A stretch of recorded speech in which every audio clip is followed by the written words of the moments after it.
Selamat siang, saudara-saudara. Senang bisa berjumpa lagi. Beberapa saat yang lalu saya sempat menyinggung sedikit tentang eskatologi. Bicara tentang eskatologi, itu bicara tentang doktrin akhir zaman. Apakah itu penting untuk kita pelajari? Apakah itu relevan bagi kita? Ya, tentu saja ya. Memang ada berbagai pandangan tentang eskatologi di era modern ataupun postmodern. Saya ingin membagikan ya informasi ini. Jadi ada berbagai pandangan ya. Ini saya kutip dari bukunya Millard J. Erickson dalam bukunya Christian Theology, menuliskan di sana ada pandangan teolog-teolog modern tentang eskatologi. Pertama disebut dengan the liberal approach atau modernized eschatology. Nah, pandangan ini menolak ajaran tentang kedatangan Kristus kedua, atau lebih familiar, saya lebih senang memakai istilah kedatangan Kristus kembali. Menurut kelompok ini sebenarnya maksud dari pengajaran tentang kedatangan Kristus yang kedua adalah menyatakan kemenangan kebenaran Allah atas segala kejahatan di dunia ini. Jadi kepercayaan ini dikaitkan dengan ajaran dunia yang semakin maju. Ya, dunia semakin maju. Maka mereka berkesimpulan bahwa a continuing Christianization of the social order, including economics, would be the current exemplification of the real meaning of the second coming. Jadi, kira-kira diterjemahkan begini.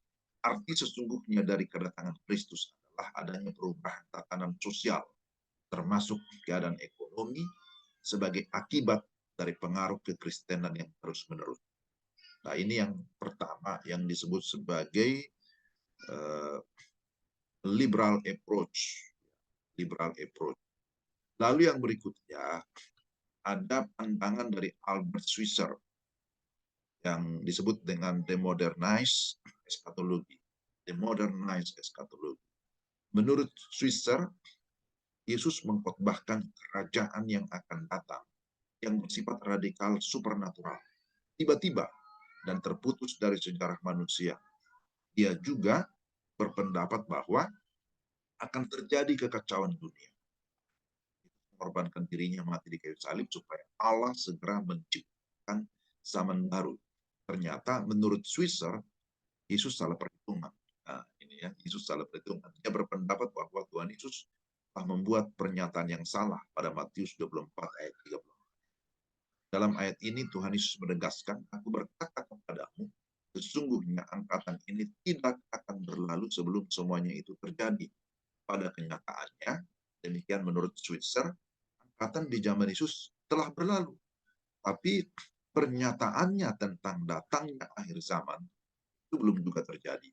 Karena itu Schweitzer menegaskan hal kerajaan yang akan datang harus dimengerti secara etika dan tidak bersifat supernatural. Sesuatu yang sudah dialami bukan diharapkan.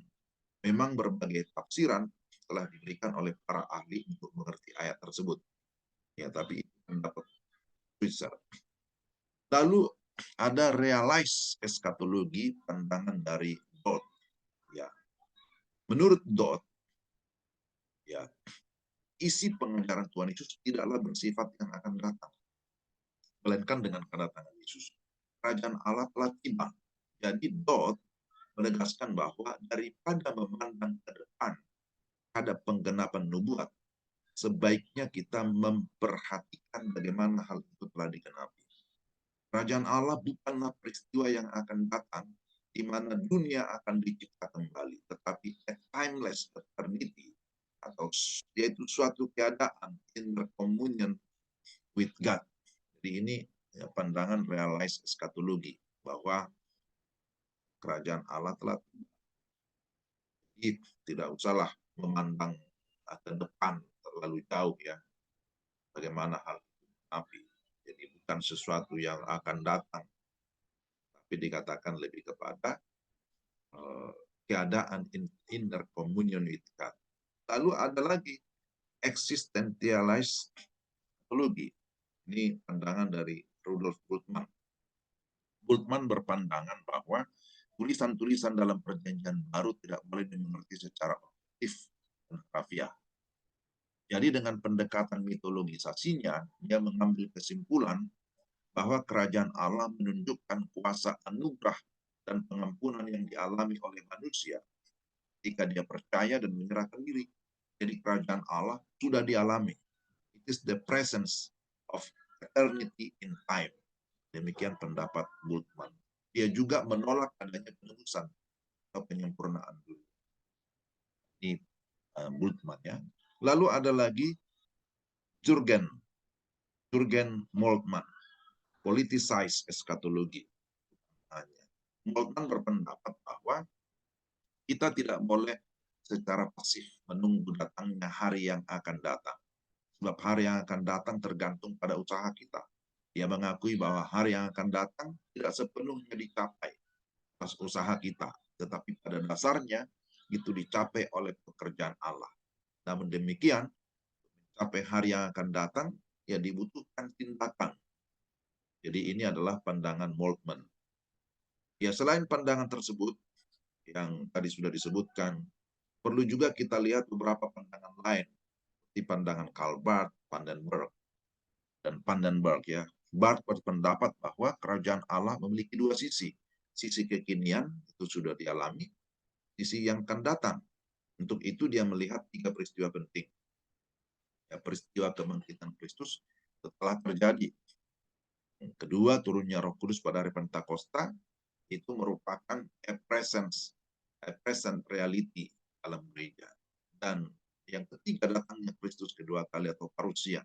Bagi Barth, kedatangan Kristus pertama adalah inaugurasi, ya, inaugurated eschatology. Sedangkan kedatangannya yang kedua adalah consummated eschatology. Sementara itu, Vandenberg berpandangan bahwa datangnya kerajaan itu bukanlah merupakan intervensi supernatural dalam sejarah manusia, tapi bagaimana nasib masyarakat sekarang ini pada waktu yang akan datang. Karena itu pengharapan diarahkan pada kehidupan manusia yang semakin baik dalam dunia baru yang akan datang. Jadi baik Erikson maupun Bloch melihat adanya dua sisi dari kerajaan Allah, yaitu realize dan futuristik eschatologi. Penapan waktu atau yang disebut kairos, timing yang telah dinubuatkan itu terjadi pada inkarnasi Kristus, Markus 1 ayat 15. Tetapi sejarah akan tiba pada penggenapannya yang penuh pada waktu yang akan datang. Bloch menegaskan Yesus Kristus sudah datang dan akan datang. Nah, ini bicara tentang kedatangan pertama dan kedatangan kembali. Nah, kita lihat pandangan Alkitab. Kalau tadi itu pandangan para tokoh-tokoh, ya, para teolog-teolog. Kita telah melihat berbagai pandangan tentang kedatangan Kristus yang kedua. Di antaranya ada yang menolak peristiwa tersebut sebagai hal yang pasti terjadi dalam sejarah manusia. Namun Alkitab dengan jelas mengatakan bahwa Kristus akan datang kembali. Dan Yesus sendiri secara panjang lebar membicarakan hal tersebut kepada murid-muridnya. Itu bisa dibaca di dalam Matius 24 sampai dengan Matius 25. Diperhatikan khususnya ayat berikut ini. Ayat Matius 24 ayat 44. Sebab itu hendaklah kamu juga siap sedia. Karena anak manusia datang pada saat yang tidak kamu duga. Jadi di sini dikatakan, hendaklah kamu juga siap sedia atau berjaga-jaga, ready anytime. Karena anak manusia datang pada saat yang tidak kamu duga. Jadi ketika Tuhan Yesus naik ke surga, di mana ketika itu murid-murid sedang menatap ke langit, dua orang berpakaian putih berkata kepada mereka, hai orang-orang Galilea, mengapakah kamu berdiri melihat ke langit? Yesus ini yang terangkat ke surga, meninggalkan kamu akan datang kembali dengan cara yang sama. 1 ayat 11. Jadi ini kan jelas sekali, saudara-saudara. Sangat jelas. Ayat ini menyatakan bahwa dia yang terangkat ke surga meninggalkan kamu akan datang kembali dengan cara yang sama. Datang kembali. Rasul Paulus juga seringkali menyebutkan hal tersebut dalam surat-suratnya. Bahkan dia sangat merindukan peristiwa tersebut. Ketika masa tuanya, dia menulis, sekarang tersedia bagiku mahkota kebenaran yang akan dikaruniakan kepadaku oleh Tuhan, hakim yang adil pada harinya. Tetapi bukan hanya kepadaku, melainkan juga kepada semua orang yang menantikan kedatangannya. Jadi 2 Timotius 4 ayat 8, ini surat Paulus juga menyatakan tentang adanya eskatologi, adanya kedatangan Kristus kembali.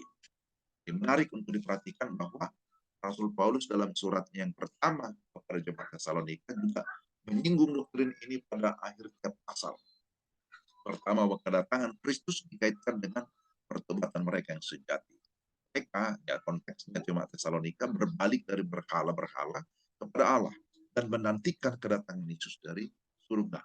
Rasul Paulus menulis, sebab mereka sendiri bercerita bagaimana kamu berbalik dari berhala-berhala kepada Allah untuk melayani orang yang hidup dan yang benar, dan untuk menantikan kedatangan anaknya. 1 Tesalonika 1 ayat 9 sampai 10. Lalu yang kedua, kedatangan Kristus dikaitkan dengan pelayanan. Rasul Paulus begitu bermegah atas orang-orang yang dilayaninya. Maka dalam 1 Tesalonika 2 ayat 19 sampai 20, sebab siapakah pengharapan kami atau sukacita kami di hadapan Yesus, Tuhan kita pada waktu kedatangannya. Kalau bukan kamu, sungguh kamulah kemuliaan kami dan sukacita kami. Dan yang ketiga, kedatangan Yesus dikaitkan dengan etika hidup kudus. Dalam 1 Tesalonika 3 ayat 13, kiranya dia menguatkan hatimu supaya tak bercacat dan kudus pada waktu kedatangan Yesus. Kemudian, yang keempat, kedatangan Kristus dikaitkan dengan kebangkitan orang-orang percaya. Jadi Rasul Paulus menjadikan doktrin ini menjadi dasar penghiburan bagi mereka yang berduka karena ditinggalkan oleh orang yang dikasihinya. Ditinggal maksudnya tinggal mati ya. 1 Tesalonika 4 ayat 13 sampai ayat yang ke-18. Yang kelima, doa Rasul Paulus bagi orang percaya berkaitan dengan kedatangan Kristus. Yang kedua, 1 Tesalonika 5:23, semoga Allah damai sejahtera menguatkan kamu seluruhnya, dan semoga roh, jiwa, dan tubuhmu terpelihara sempurna dengan tak bercacat pada kedatangan Kristus Tuhan kita. Jadi perhatikan dalam satu kitab ya, satu surat, 1 Tesalonika, setiap pasal ada 5 pasal, di bagian akhir selalu dihubungkan dengan kedatangan Kristus kembali. Jadi sebenarnya ajaran tentang kedatangan Kristus yang kedua atau kedatangannya kembali merupakan topik yang begitu menonjol dalam seluruh perjanjian baru. Ini adalah pengajaran yang sangat penting. Hal itu bisa kita lihat dalam tulisan rasul yang lain, tulisan Petrus, Yohanes, Yakobus. Nah, itu semua ada ayat-ayatnya. Itu bisa diperhatikan. Jadi kesimpulannya, berdasarkan keyakinan kita pada Alkitab, kita harus menolak segala teori yang meragukan kedatangannya kembali. Tiba kedatangannya adalah sesuatu yang pasti. Yang tidak pasti adalah ya waktu tanggalnya. Artinya kita tidak tahu dan kita tidak bisa meramal, memprediksi. Tapi kedatangannya itu pasti, hanya tanggalnya saja yang kita belum tahu pasti. Memang ada orang yang terlalu berani meramalkan waktu kedatangannya dengan cara spekulatif atau dengan cara tertentu yang katanya berdasarkan Alkitab atau berdasarkan apa disebut suara Tuhan kepada dia. Namun mereka yang mengaku berdasarkan Alkitab harus tahu bahwa Alkitab sendiri tidak pernah memastikan waktu kedatangan Kristus. Karena itu bagi mereka yang merasa mengetahui hari itu perlu memperhatikan penegasan Tuhan Yesus berikut. Tentang hari atau saat itu tidak seorang pun yang itu jelas ya dalam Markus 13 ayat 32. Engkau tidak perlu mengetahui masa dan waktu yang ditetapkan Bapa menurut kuasanya, Kisah 1 ayat 7. Jadi ada orang memberikan argumentasi aneh dan mengatakan memang tentang hari itu tidak seorang yang tahu, tetapi bulan dan tahunnya dapat diketahui. Nah, pikiran ini juga katanya berdasarkan Alkitab, padahal Alkitab dengan jelas mencatat bahwa Tuhan Yesus berkata bahwa hari, emeras, waktu, lebih tepatnya jam, juga waktu secara umum, kronos, waktu secara spesifik, kairos, tidak seorang pun. Jadi kita diingatkan supaya kita waspada ya, kita berjaga-jaga kapan saja kita siap, tapi waspada juga terhadap pengajar-pengajar sesat. spekulasi, bisa merusak pengajaran Alkitab, bisa membingungkan umat Tuhan.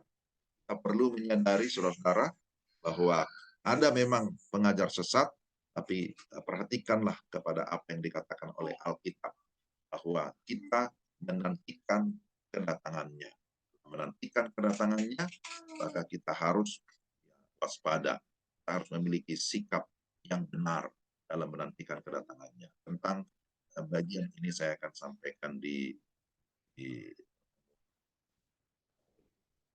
nah, ini dulu penjelasan saya, kiranya bermanfaat.